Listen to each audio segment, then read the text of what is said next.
আসসালামু আলাইকুম ওয়া রাহমাতুল্লাহি ওয়া বারাকাতুহু। কি অবস্থা ভাইজানরা, সবাই কেমন আছেন? আলহামদুলিল্লাহ, আশা করি সবাই ভালো আছেন। তো আজকে যে জিনিসটা নিয়ে মূলত ভিডিওটা করতেছি সেটা হচ্ছে হাঙ্গার স্টেশনে কাজ করতে কি কি লাগে। হাঙ্গার স্টেশনে কাজ করতে হলে আপনার কাছে ইকামা এবং ড্রাইভিং লাইসেন্স দুইটাই থাকতে হবে। এই দুইটা খুব জরুরি। আপনি এখন যে কোনো একটা কোম্পানিতে ঢুকতে গেলে মিনিমাম আপনার 3 মাসের ইকামা লাগবে। 3 মাসের ইকামা ছাড়া আপনাকে কোনো কোম্পানি বর্তমানে অ্যালাউ করবে না। আবার অনেক কোম্পানি করে, বেশিরভাগ কোম্পানি করে না। আবার অনেক কোম্পানি আপনার 2 মাস, 1.5 মাস, 2.5 মাস ইকামা থাকলেও আপনাকে অ্যালাউ করবে। কিন্তু অনেক কোম্পানি 3 মাস ইকামা মাস্ট লাগবে, না হয় আপনাকে নিবে না। ইকামা লাইসেন্স এই দুইটা জিনিস আপনি হাঙ্গারে কাজ করার জন্য 100% আপনার কাছে থাকতে হবে। দ্বিতীয়ত হচ্ছে ফুড ডেলিভারির কাজ করার জন্য আপনার ড্রাইভিং মাস্ট জানতে হবে। না হয় আপনি ইনকাম করবেন 2000 রিয়াল, কিন্তু আপনি ফাইন খেয়ে ফেলবেন 3000 রিয়ালের। এটা সৌদি আরব। এখানে আপনার ভুলের কারণে যে ফাইন আপনি খাবেন, ওই ফাইনটা কিন্তু আপনি আর রিমুভ করতে পারবেন না, ওইটা আপনার থেকে দিতেই হবে। এই জন্য সৌদি আরবের ড্রাইভিং সম্পর্কে আপনার আইডিয়া থাকতে হবে, ড্রাইভিং ভালো আপনার থেকে জানতে হবে। কারণ আপনি যে কোনো কোম্পানিতে ঢুকেন, আপনাকে কোম্পানি একটা গাড়ি দিবে, ওই গাড়ির জিম্মাদার কিন্তু আপনি। 3 নাম্বার হইতেছে ফুড ডেলিভারি করার ক্ষেত্রে আপনি অনেক ধৈর্যশীল হইতে হবে। যেমন আপনি একটা অর্ডার নিয়ে কাস্টমারের বাসার সামনে গেছেন, এখন যাওয়ার পরে কাস্টমার বলতেছে আপনাকে এই সাইডে না ওই সাইডে। আপনি এখন ওই সাইডে চলে গেছেন, কিন্তু ওই সাইডে যাওয়ার পরে আপনি এখন কাস্টমারকে খুঁজে পাচ্ছেন না। তাহলে কাস্টমার বলবে যে এখানে না, এখানে, ওইখানে না ওইখানে। আপনার কাছে একটা সময় অনেক বিরক্ত লাগে উঠবে, অনেক সময় কাস্টমার গরম হয়ে যাবে। এটা নতুনদের ক্ষেত্রে বেশি হয়।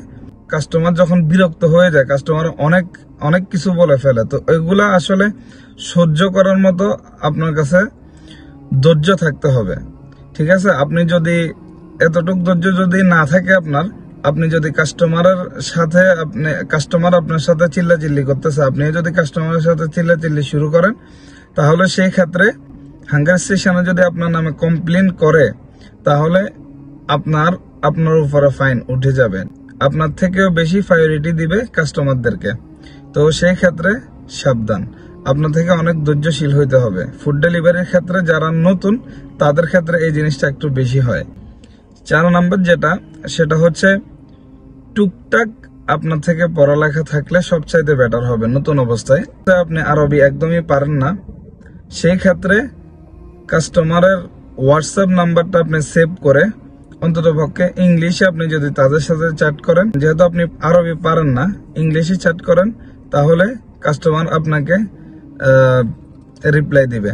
তো আপনার জন্য সুবিধা যদি টুকটাক আপনার কাছে পড়ালেখা থাকে। তো আস্তে আস্তে কাজ করতে করতে ইনশাল্লাহ আপনি আরবি শিখে যাবেন, ওইটা সমস্যা নাই। কিন্তু প্রথমত আপনার থেকে যে কোনো ভাবে আপনি যেহেতু কাস্টমারের কাছে অর্ডারটা দিতেই হবে, সেক্ষেত্রে পড়ালেখাটা থাকা একটু জরুরি। 5 নাম্বার যেটা, সেটা হচ্ছে হাঙ্গারে কাজ করবেন, তাহলে হাঙ্গারে কিন্তু শিফট সিস্টেম আপনি আগে থেকে শিফট নিয়ে রাখতে হবে।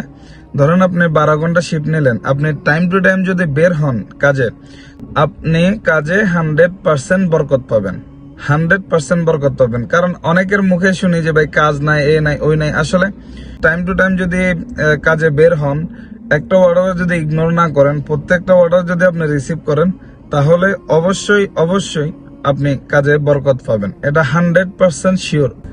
হাঙ্গারে কাজ করতে হলে এই 4-5টা জিনিস সবচাইতে মেইন বিষয়। ভাবে আপনার জন্য এই 4-5টা জিনিস একদমই মেইন। এগুলা মাথায় রেখে কাজ করতে পারলে আলহামদুলিল্লাহ আপনি কাজে বরকত পাবেন, টাকা ইনকাম করতে পারবেন। আমি বিগত 4 বছর এই লাইনের ভিতরে আছি। আমি 4 বছর আগে যে টাকা ইনকাম করছি, 4 বছর পরে আমি সেম টাকাটা ইনকাম করতেছি, ঠিক আছে? তো অনেকেই বলেন যে ভাই কাজ হয় না, কাজ নাই, হাঙ্গারে এটা ওইটা। আমি হাঙ্গারেই করতেছি ভাই, বিগত 4 বছর করে আসছি, এখনো করতেছি। 4 বছর আগে যে টাকা ইনকাম করতে পারছি, এখনো সেই টাকা ইনকাম করতেছি। অতএব সবকিছু আপনার উপরে নির্ভর করে, আপনি চাইলে সব সম্ভব। তারপরে যারা দেশ থেকে নতুন আসতেছেন বা সৌদি আরব যারা আছেন, যারা হ্যাঙ্গার স্টেশন বা বিভিন্ন ফুড ডেলিভারিতে কাজ করার ইচ্ছা, তারা অবশ্যই ভালো একটা কোম্পানি সিলেক্ট করবেন। সিলেক্ট করে তারপরে ওই কোম্পানিতে কাফালা হওয়া ট্রাই করবেন। কারণ কাফালা আপনি আপনার ইচ্ছা মতো হবেন, কিন্তু আপনি আপনার ইচ্ছা মতো আর বের হতে পারবেন না। আপনি যে কোম্পানিতে কাফালা হন, কারণ ওদের সাথে আপনার একটা কন্ট্রাক্ট হয়ে যাবে 2 বছর অথবা 1 বছরের। ওই কন্ট্রাক্টের আগে কিন্তু আপনি চাইলেও আর বের হতে পারবেন না। এই জন্য আপনি অনেক যাচাই বাছাই করে তারপরে একটা ভালো কোম্পানি সিলেক্ট করে তারপরে ওইখানে ঢুকবেন। সবাই আমার চ্যানেলটা সাবস্ক্রাইব করে রাখবেন, লাইক কমেন্ট শেয়ার করে আমার সাথে থাকবেন ইনশাআল্লাহ। আর নতুন ভিডিওর জন্য একটু অপেক্ষা করবেন। আসসালামু আলাইকুম ওয়া রাহমাতুল্লাহ।